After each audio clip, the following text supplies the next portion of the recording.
إن الحمد لله نحمده ونستعينه ونعوذ بالله من شرور أنفسنا من سيئات أعمالنا من يهده الله فلا مضل له ومن يضلله فلا هادي له وأشهد أن لا إله إلا الله وحده لا شريك له وأشهد أن محمدا عبده ورسوله أما بعد فإن خير الحديث كتاب الله وخير الهدي هدي محمد صلى الله عليه وسلم وشر الأمور محدثاتها وكل محدثة بدعة وكل بدعة ضلالة وكل ضلالة في النار.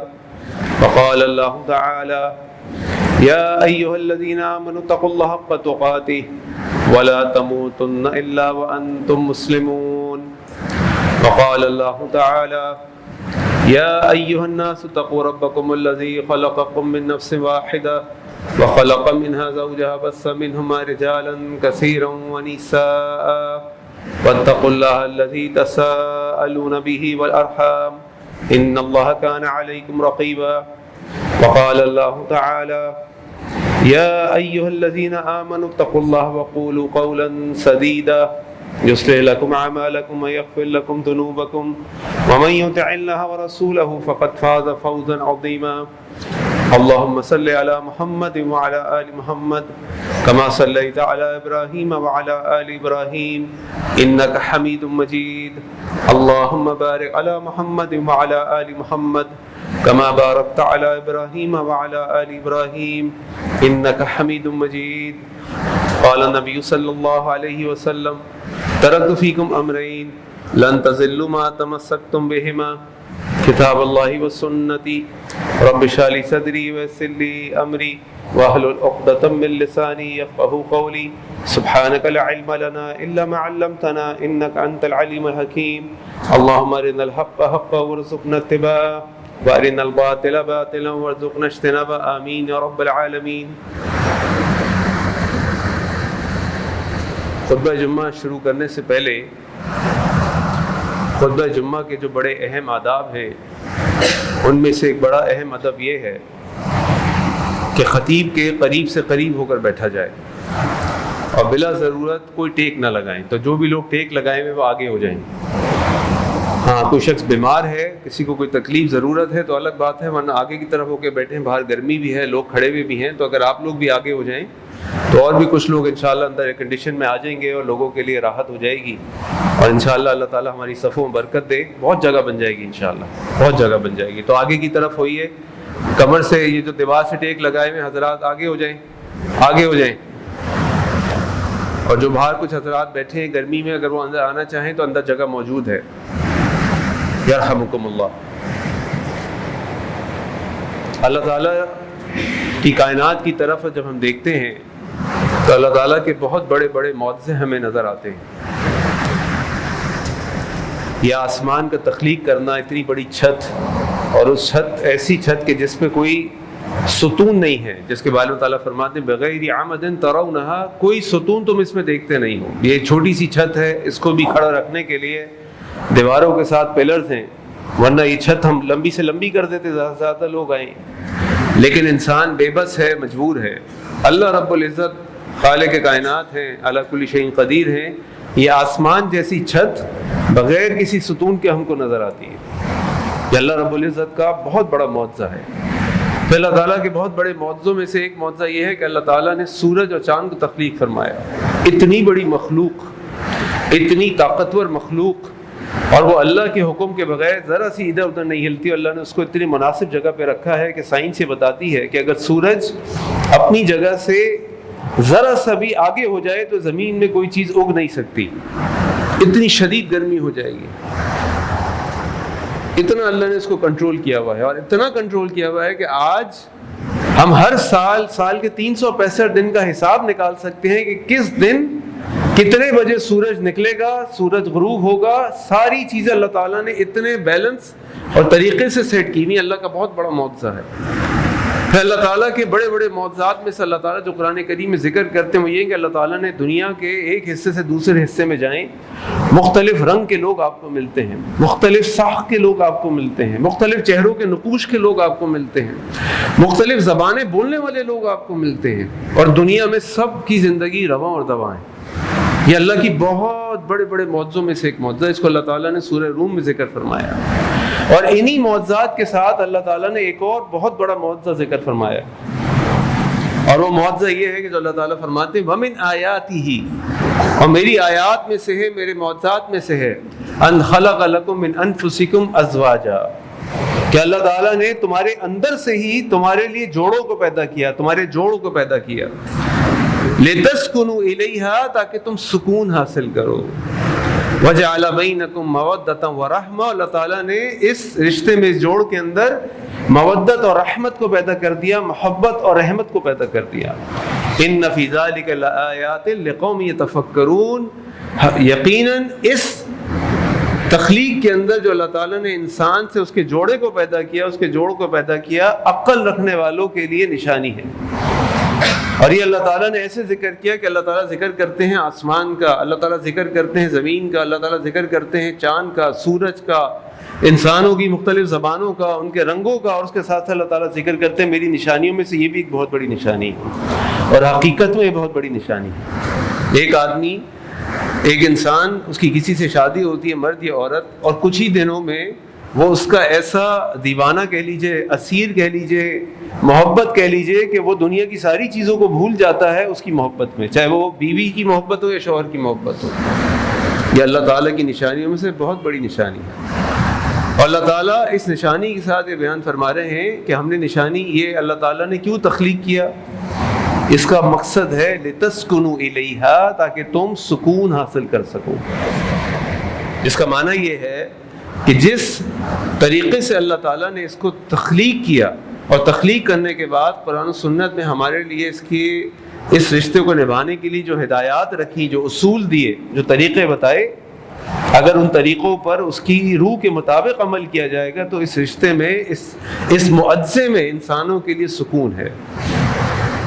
لیکن آج میں بھی جانتا ہوں اور آپ بھی جانتے ہیں، دنیا کے اور معاشروں کو چھوڑ دیجئے جو اللہ اور رسول کو نہیں مانتے، ہم اپنے معاشرے کی بات کرتے ہیں جہاں الحمدللہ ہماری اکثریت مسلمانوں کی ہے، کہ جب ان کی شادی ہوتی ہے تو وہ اللہ رب العزت کے قرآن کی آیات کی روشنی میں اپنے نکاح کو منعقد کرتے ہیں۔ اس کے باوجود جس تیزی سے ہمارے معاشروں کے اندر طلاق کی شرح بڑھ رہی ہے، لڑائی جھگڑے بڑھتے جا رہے ہیں، خلا، یہ مسائل بڑھتے جا رہے ہیں، اس کی کیا وجہ ہے؟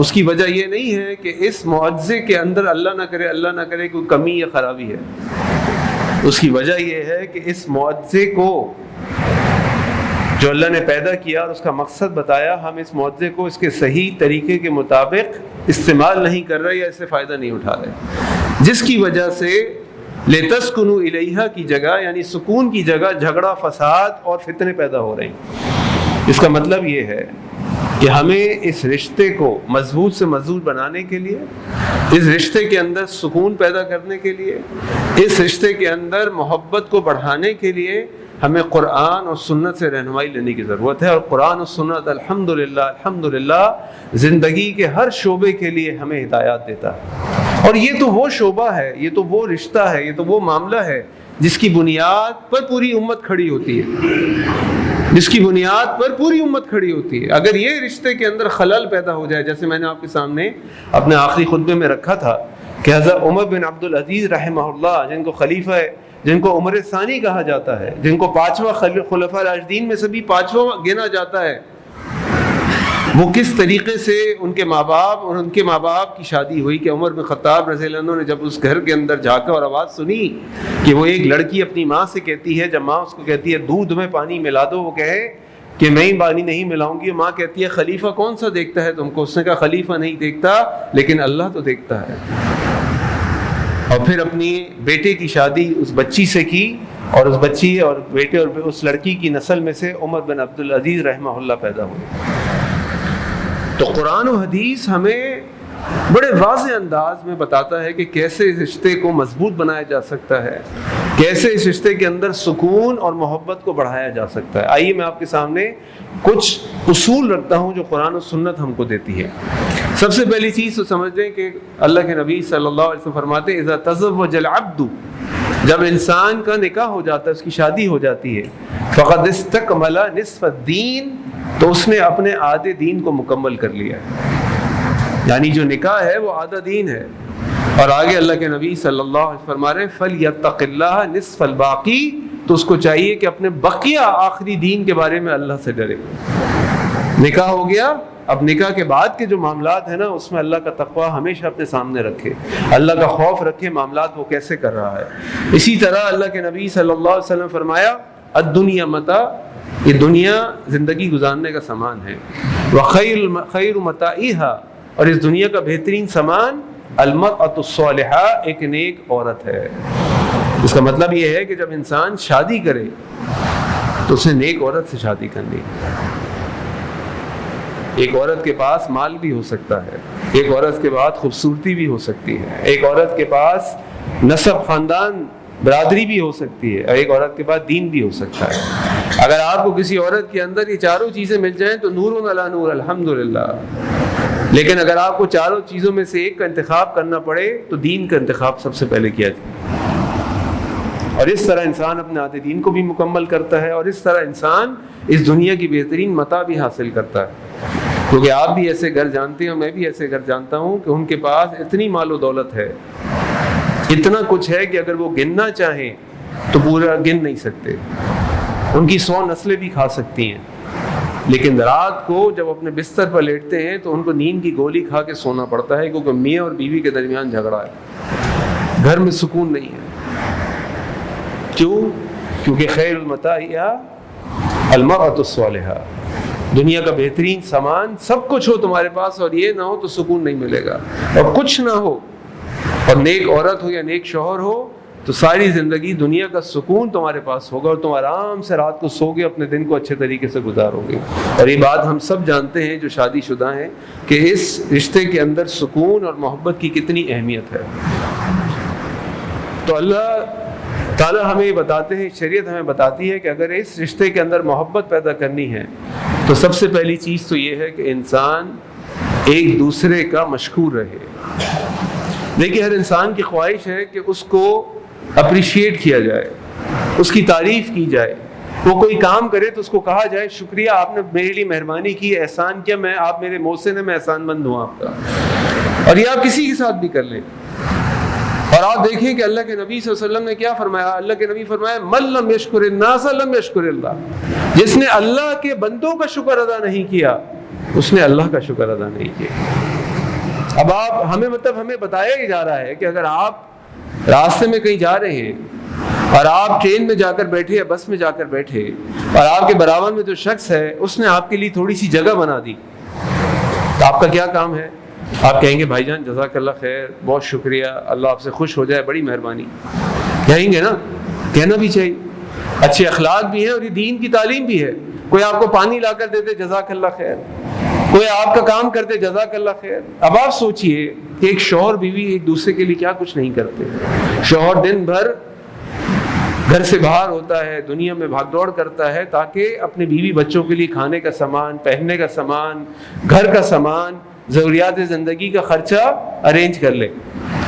کیا بیوی کو شکریہ ادا کرنا نہیں چاہیے؟ اسی طرح جب شوہر گھر آتا ہے تو بیوی پورے گھر کی صفائی کر لیتی ہے، اس کے کپڑے صاف کر لیتی ہے، اس کے لیے کھانا بنا لیتی ہے، اس کے بچوں کو تعلیم و تربیت کا خیال کر لیتی ہے، اس کی عزت کی اس کے پیچھے حفاظت کر لیتی ہے۔ تو کیا شوہر کو بیوی کا شکریہ ادا نہیں کرنا چاہیے؟ اب آپ یہ سوچیں کہ ہم میں سے کتنے لوگ ایسے ہیں کہ جنہوں نے اپنے شوہر یا بیوی کا کبھی شکریہ ادا کیا؟ ہمیں تو دین یہ کہہ رہا ہے کہ کوئی تمہارے لیے پانی کا گلاس بھی اٹھا دے، کوئی تمہارے لیے سیٹ بھی خالی کر دے تو تم اس کا شکریہ ادا کرو۔ اور کہاں ایک بیوی اور شوہر جو پوری زندگی ایک دوسرے کے لیے لگاتے ہیں۔ شوہر اپنی بیوی بچوں کے لیے دن بھر محنت کرتا ہے، بیوی اپنے گھر کے لیے دن بھر لگی رہتی ہے، لیکن کیا ہم ایک دوسرے کا شکریہ ادا کرتے ہیں؟ اللہ تعالیٰ قرآن میں فرماتے ہیں لَإِن شَكَرْتُمْ لَأَزِيدَنَّكُمْ، اگر تم میرا شکر ادا کرو گے تو میں تمہیں اور دوں گا، وَلَئِن كَفَرْتُمْ إِنَّ عَذَابِي لَشَدِيدٌ، اور اگر تم نے ناشکری کی تو میری پکڑ بڑی سخت ہے۔ یعنی اگر تم اللہ رب العزت کا شکر ادا کرو گے، اللہ آپ نے مجھے اتنے اچھے شوہر دیے، اللہ آپ نے مجھے اتنی اچھی بیوی دی، ساتھ ساتھ بندے کا بھی شکر ادا کرو، اللہ اس محبت کو اور بڑھا دیں گے، اللہ اس سکون کو اور بڑھا دیں گے، اللہ اس برکت کو اور بڑھا دیں گے۔ کب؟ جب انسان اللہ کا شکر ادا کرے گا، اللہ کے بندوں کا شکر ادا کرے گا۔ تو ایک دوسرے کے مشکور رہیں، ایک دوسرے کا شکر ادا کریں، اور اس کو یاد رکھیں کہ ایک شوہر اپنی بیوی کا شکریہ ادا کرے، بیوی اپنے شوہر کا شکریہ ادا کرے۔ اس گرمی میں ہماری بیویاں کچن میں کھڑے ہو کے گرم چولہے کے آگے ہمارے لیے دن بھر چائے کھانا اور پتہ نہیں کیا کیا بناتے ہیں، روٹی ڈالتی ہیں، بناتی ہیں، اور اسی طرح ہم گرمی میں ادھر سے ادھر بھاگ دوڑ کرتے ہیں اور کر کے اپنے بیوی بچوں کے لیے لے کر آتے ہیں، تو کیا ایک دوسرے کے لیے کم ہے؟ اس میں تو لازماً شکریہ بنتا ہے۔ نمبر دو، ایک دوسرے کی راحت کا باعث بنے، ایک دوسرے کی آنکھوں کی ٹھنڈک بنے۔ دیکھیے اللہ کے نبی صلی اللہ علیہ وسلم کی حدیث سے آپ نے فرمایا لا تحقرن من المعروف شیئا، کسی بھی نیکی کے کام کو حقیر نہ جانو، ولو ان تلقى اخاك بوجه طلق، اگرچہ تمہیں اپنے مسلمان بھائی یا کسی بھائی کی طرف مسکرا کر دیکھنا ہو، کسی مسلمان بھائی کی طرف مسکرا کر دیکھنا ہو، تو کیا شوہر بیوی ایک دوسرے کے لیے مسکرا کر نہ دیکھیں؟ اللہ کے نبی صلی اللہ علیہ وسلم تو اپنے گھر آتے تھے تو خاص تیاری کر کے آتے تھے، اپنی بیویوں سے محبت کا اظہار کرتے تھے۔ اللہ کے نبی صلی اللہ علیہ وسلم نے اپنی بیوی عائشہ کے لیے ان کا ایک پیار بھرا نام رکھا تھا، جس کو ہم انگلش میں نک نیم کہتے ہیں، یا عائش۔ آپ فرماتے تھے یا عائش۔ جب آپ اپنی بیوی کو یا شوہر کو پیار بھرے نام سے پکاریں تو محبت بڑھتی ہے۔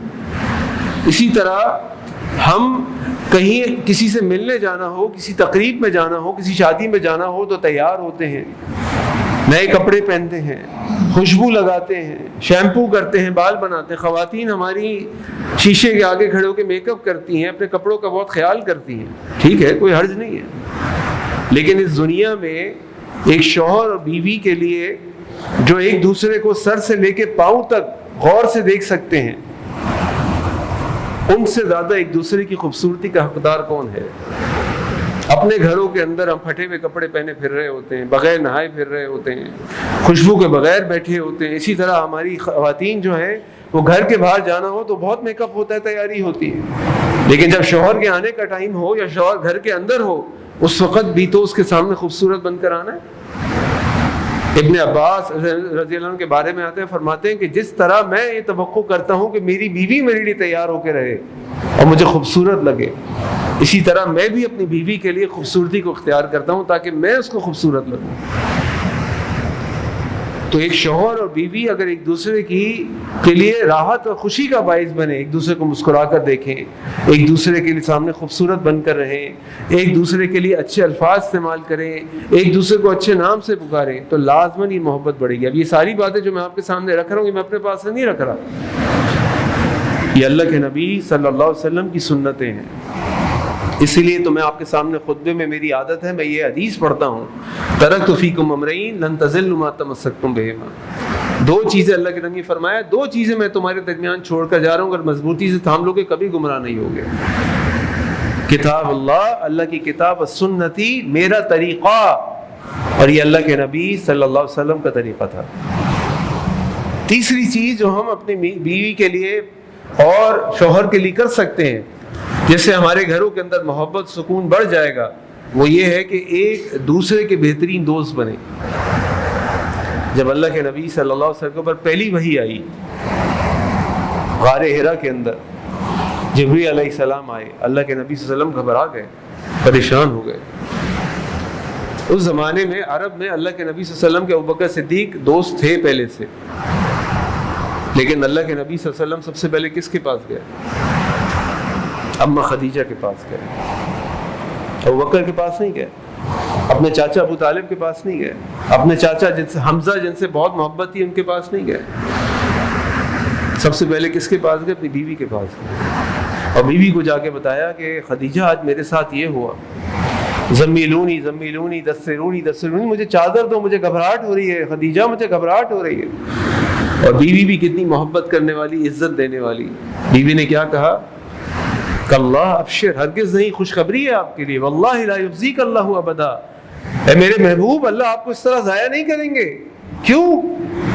انک لتصل الرحم، آپ تو صلہ رحمی کرنے والے ہیں، وتحمل الکل وتقری الضیف وتعین علی نوائب الحق، اور اللہ کے نبی صلی اللہ علیہ وسلم کی خود صفات گنائی. یہ نہیں کہا کہ بڑے میاں بیٹھو اکیلے اندھیرے میں جا کے یہی ہوگا پھر، نہیں، بلکہ اپنے شوہر کی عزت کی، اپنے شوہر کو اچھے الفاظ سے ان کی ہمت بڑھائی. اور اللہ کے نبی صلی اللہ علیہ وسلم بھی اپنی بیوی کے پاس سب سے پہلے آئے. صلح حدیبیہ کے موقع پہ جب اللہ کے نبی صلی اللہ علیہ وسلم نے حدیبیہ کا ایگریمنٹ کیا اور یہ طے پایا کہ اس سال عمرہ نہیں ہوگا، تو مسلمان اس کے لیے تیار نہیں تھے. وہ تیار تھے کہ اللہ کے لیے اب وہ نکلے تو احرام نہیں اتاریں گے، عمرہ کریں گے چاہے ان کی جان چلی جائے. تو کچھ صحابہ نے اس بات کا اظہار بھی کیا. اللہ کے نبی صلی اللہ علیہ وسلم نے کہا کہ ہم نے معاہدہ طے کر لیا ہے، اور یہ آیت نازل ہوئی ان فتحنا لک فتحا مبینا، کہ اللہ تعالیٰ فرما رہے ہیں نبی کریم صلی اللہ علیہ وسلم ہم نے آپ کو بہت بڑی فتح دے دی. اور اللہ کے نبی صلی اللہ علیہ وسلم نے کہا کہ اپنا احرام اتاریں گے. صحابہ نے احرام نہیں اتارا. اللہ کے نبی صلی اللہ علیہ وسلم پریشان ہو گئے، کیا کریں. اللہ کے نبی صلی اللہ علیہ وسلم اپنے خیمے میں گئے. ام سلمہ رضی اللہ عنہ موجود تھیں، آپ کی بیوی. آپ نے ام سلمہ سے کہا کہ ام سلمہ میں نے احرام کو کھولنے کا حکم دیا، صحابہ احرام نہیں کھول رہے. اور اللہ کے نبی صلی اللہ علیہ وسلم کو ام سلمہ نے کہا کہ یا رسول اللہ صلی اللہ علیہ وسلم آپ باہر جائیے، لوگوں کے سامنے اپنا احرام ان کے سامنے کھولنا شروع کیجیے، اپنا حلق کرائیے. اور جب اللہ کے نبی صلی اللہ علیہ وسلم نے اپنا احرام کھولنا شروع کیا تو صحابہ نے بھی احرام کھولنا شروع کیا. مشورہ کس سے کیا؟ اور پھر مشورہ مانا. ام سلمہ اپنی بیوی سے مشورہ کیا، ان کے مشورے کو مانا، جس سے پتہ چلا کہ ایک شوہر بیوی کے درمیان جو دوستی اور اعتماد کا رشتہ ہے بڑا مضبوط ہونا چاہیے. اور اسی لیے اللہ کے نبی صلی اللہ علیہ وسلم نے فرمایا، اس بات کو بدترین اور بہت بڑا گناہ قرار دیا کہ جو میاں اور بیوی کے درمیان کی آپس کی باتیں ہیں وہ باہر لیک کر دی جائیں، یعنی شوہر یا بیوی اس بات کو لیک کر دے. اب شوہر بیوی کے ساتھ میں آ کے، بیوی شوہر کے سامنے آ کے اپنے احساسات کا اظہار کرتی ہے، اپنے مسائل ایک دوسرے سے ڈسکس کرتے ہیں، ایک دوسرے سے مشورہ طلب کرتے ہیں، لیکن وہ بات اگر گھر کے باہر چلی جائے، وہ بات اگر رشتہ داروں میں چلی جائے تو جھگڑے پیدا ہو جاتے ہیں. تو شوہر بیوی کو امانت جو ہے وہ ایک دوسرے کی رکھنی پڑتی ہے، اور یہ بڑا اہم معاملہ ہے. یہاں بات یہ ہے کہ اللہ کے نبی صلی اللہ علیہ وسلم نے اپنی بیویوں پہ اعتماد کیا، ان سے دوستی کی، ان سے محبت کی، ان سے مشورہ کیا، مشورے کو مانا. تو اگر آپ اور میں چاہتے ہیں کہ ہماری زندگی میں ہمارے رشتے کے اندر محبت بڑھ جائے، سکون آ جائے، تو ایک دوسرے کے با اعتماد ساتھی بنے، با اعتماد بنے، بے اعتماد نہ بنے. اللہ تعالیٰ ہم سب کی حفاظت فرمائے. اس کے بعد اللہ کے نبی صلی اللہ علیہ وسلم سے ہمیں پتہ چلتا ہے کہ اللہ کے نبی صلی اللہ علیہ وسلم اپنی بیویوں کی غلطیوں کو معاف کر دیتے تھے. دیکھیں غلطی ہر انسان سے ہوتی ہے. اللہ کے نبی کی حدیث آپ نے فرمایا کل بنی آدم خطاؤن، ہر آدم کی اولاد خطا کار ہے. وخیر الخطائین توابون، اور بہترین خطا کار وہ ہیں جو گناہ تو کرتے ہیں لیکن گناہ کرنے کے ساتھ جلدی جلدی توبہ کر لیتے ہیں، اپنے گناہ پہ اصرار نہیں کرتے، بلکہ گناہ ہو گیا اللہ سے شرمندہ ہوئے توبہ کر لی. اس کا مطلب یہ ہے کہ مجھ سے بھی اپنی بیوی کے معاملے میں کوئی غصہ غلطی ہو سکتی ہے اور اس سے بھی ہو سکتی ہے، لیکن ہمیں کرنا کیا ہے؟ ہمیں ایک دوسرے کو معاف کر دینا. اور میں آپ کے سامنے ایک مثال رکھتا ہوں، شاید پہلے بھی رکھی ہو، کہ اللہ کے نبی صلی اللہ علیہ وسلم اپنی ایک بیوی کے گھر میں بیٹھے تھے، ان کے ساتھ ان کے صحابہ دوست بھی بیٹھے تھے. ایک اور بیوی کے گھر سے کھانے کا ایک پیالے میں کچھ کھانا آیا، غلام لے کر آیا، اور بات یہ تھی کہ اللہ کے نبی جس کی بیوی کے گھر میں تھے تو ان بیوی کو غصہ آ گیا. انہوں نے کہا کہ آج میری خدمت کی باری ہے، اس نے کھانا کیوں بھیجا؟ اور انہوں نے آگے بڑھ کے اس کھانے کے پیالے کو اٹھا کے پھینک دیا. اب آپ تصور کریں کہ آپ بیٹھے، آپ کے دوست بیٹھے، آپ کی بیوی آئے اور کھانے کے پیالے کو اٹھا کے پھینک دے. اچھا وہ ایسا نہیں تھے اتنے بڑے بڑے گھر کہ ایک بیڈ روم ہے، پھر ایک ٹی وی لاؤنج ہے، پھر ایک ڈائننگ روم ہے، پھر ایک بیٹھک ہے، یہ سب نہیں تھا. اللہ کے نبی صلی اللہ علیہ وسلم کا گھر کا سائز اتنا تھا کہ اللہ کے نبی صلی اللہ علیہ وسلم جب رات کو تہجد کے لیے سجدہ کرتے تھے تو اماں عائشہ سے کہتے تھے سجدے کے وقت ٹانگیں پیچھے کر لو.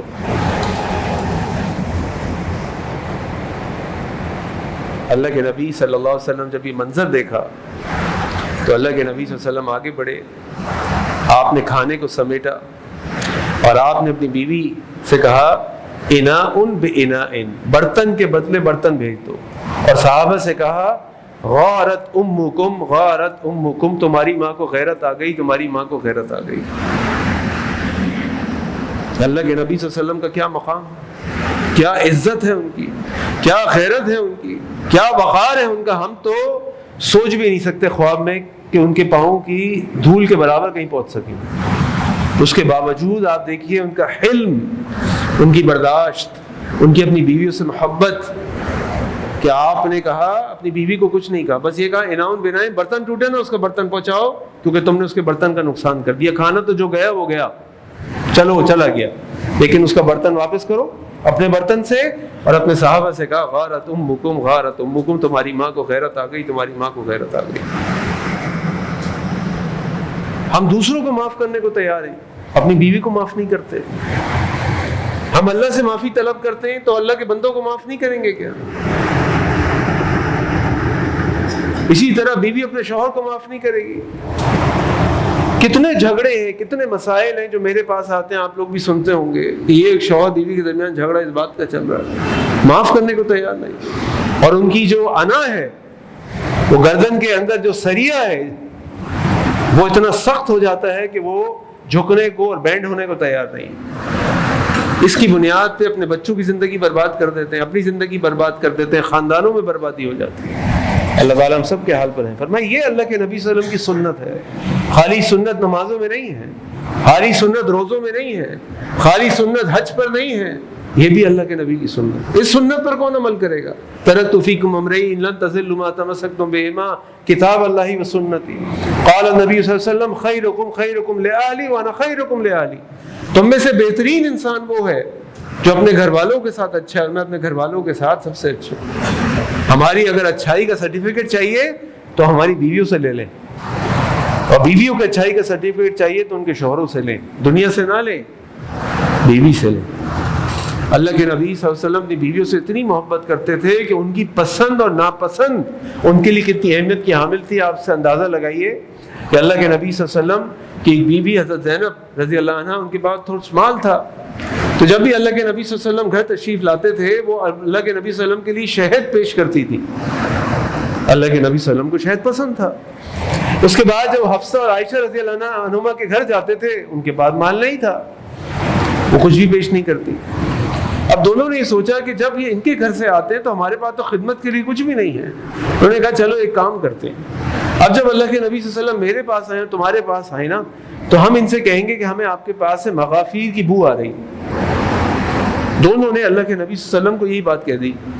اللہ کے نبی صلی اللہ علیہ وسلم فرمایا کہ اگر تم دونوں کو میرے پاس سے شہد پینے کی وجہ سے مغافیر کی بو آتی ہے، میں آئندہ سے شہد نہیں پیوں گا.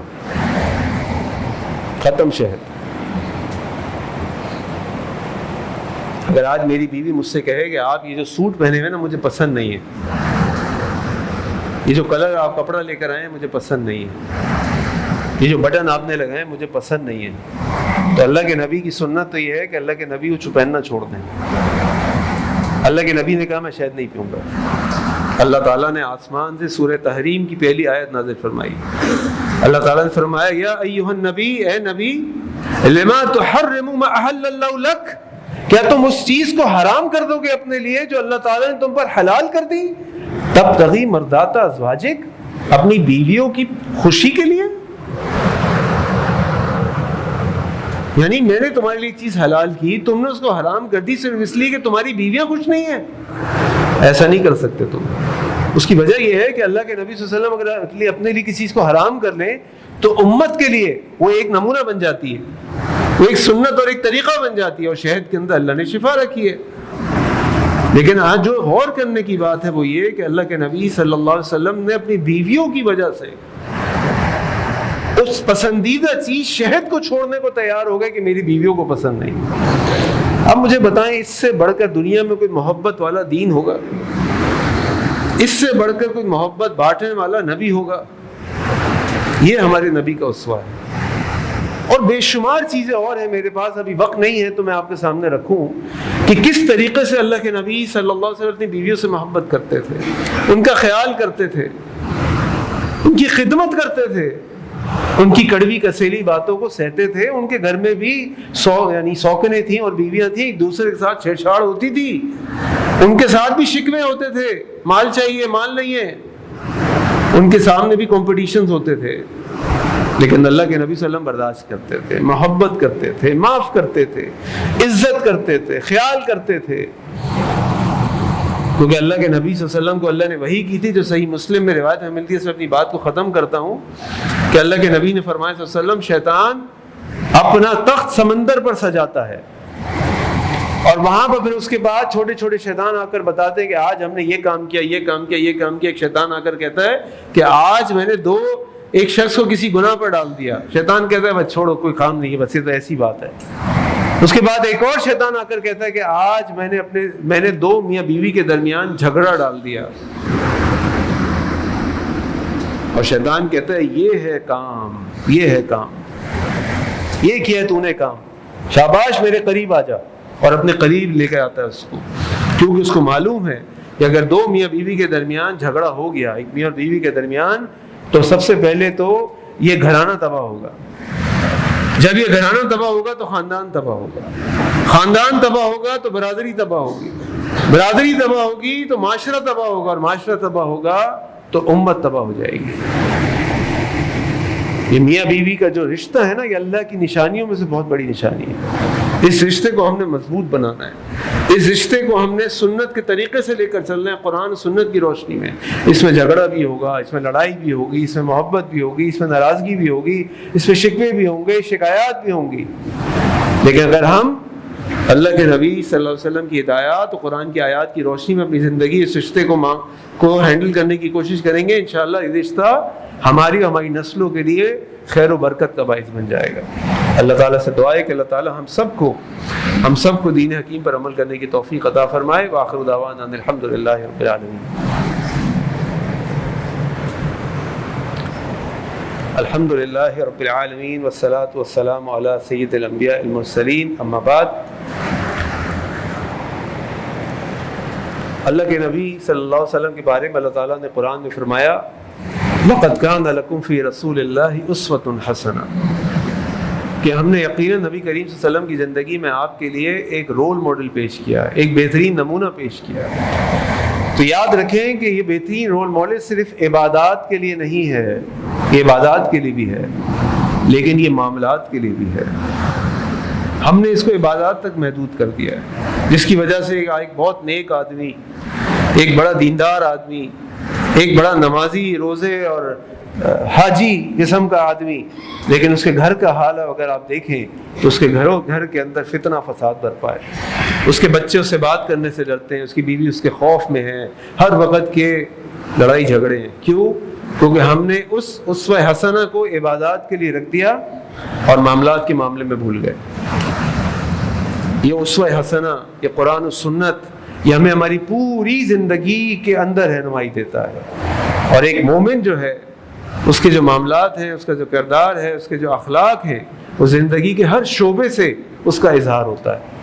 اللہ کے نبی صلی اللہ علیہ وسلم اگر تہجد گزار تھے, اللہ کے نبی صلی اللہ علیہ وسلم اگر روزے دار تھے, اللہ کے نبی صلی اللہ علیہ وسلم اگر قرآن کریم کی تلاوت کرنے والے تھے, اللہ کے نبی صلی اللہ علیہ وسلم اگر دنیا کے سب سے بڑے مبلغ, داعی, خطیب, عالم تھے, تو اللہ کے نبی صلی اللہ علیہ وسلم دنیا کے بہترین باپ بھی تھے, بہترین شوہر بھی تھے, بہترین بھتیجے اور بھانجے بھی تھے, بہترین دوست بھی تھے, بہترین رشتے دار بھی تھے.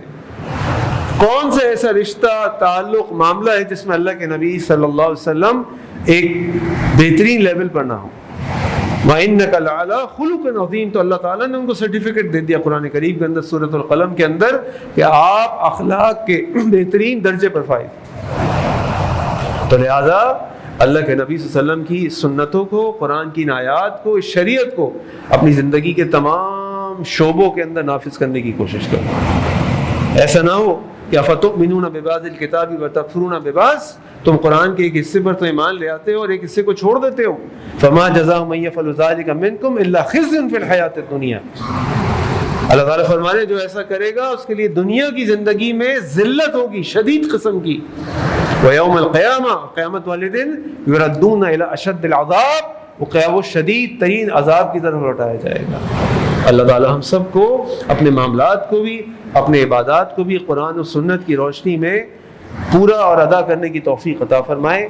اللہ سے دعا کریں کہ اللہ دنیا میں جہاں جہاں مسلمان تکالیف پریشانیوں کا شکار، اللہ تعالیٰ کی مدد فرما دے۔ اللہ ہمارے ملک پاکستان پر اپنا رحم فرما دے۔ اللہ ہمارے ملک پاکستان کو سیاسی استحکام عطا فرما دے۔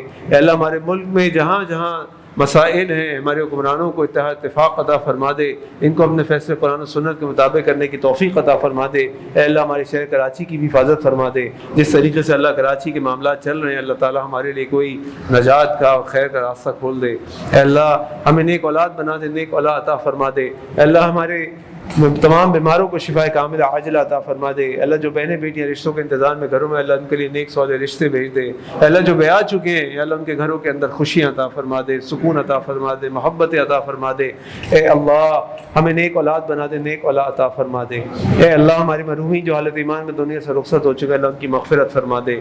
اے اللہ ہمیں 5 وقت کی نماز باجماعت مسجد میں پڑھنے والا بنا دے، باقاعدگی سے روزے رکھنے والا بنا دے۔